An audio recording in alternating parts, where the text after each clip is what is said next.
Syria के अंदर से नेतन्याहू का नया वीडियो आया है। हेलीकॉप्टर से उतरने के बाद नेतन्याहू उस पहाड़ पर पहुंचते हैं जिसको कहा जाता है जबल अल शेख, यानी शेख का पहाड़। सीरिया की ऊंची चोटी को इजराइल में माउंट हेरमोन कहा जाता है। सीरिया में शेख के पहाड़ पर पहुंचकर नेतन्याहू बताते हैं अपना सीरिया पर कब्जे वाला बड़ा प्लान। नेतन्याहू ने क्या बताया, उससे पहले सीरिया में इस शेख के पहाड़ के बारे में कुछ बातें जान लीजिए। सीरिया में शेख का पहाड़ सीरिया और लेबनान के बीच में 150 किलोमीटर पर्वत श्रृंखला का हिस्सा है। इसका बड़ा हिस्सा सीरिया में है और इसकी सबसे ऊंची चोटी को ही शेख का पहाड़ कहा जाता है। इसकी ऊंचाई 2814 मीटर है। यह पर्वत श्रृंखला दक्षिण में सीरिया की गोलान की पहाड़ियों से मिलती है, जहां इस वक्त बड़े हिस्से पर इजराइल ने कब्जा किया हुआ है। नेतन्याहू की इन तस्वीरों को देखकर ईरान बहुत गुस्से में है।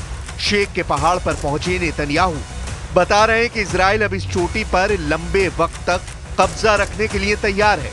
शेख के पहाड़ पर बेंयामिन नेतन्याहू के साथ इजराइल के रक्षा मंत्री इजराइल काट्ज भी थे। इजरायली सेना के chief of staff Herzi Halevi भी थे। खुफिया एजेंसी शिन बेत के चीफ रोनेन बार भी आए।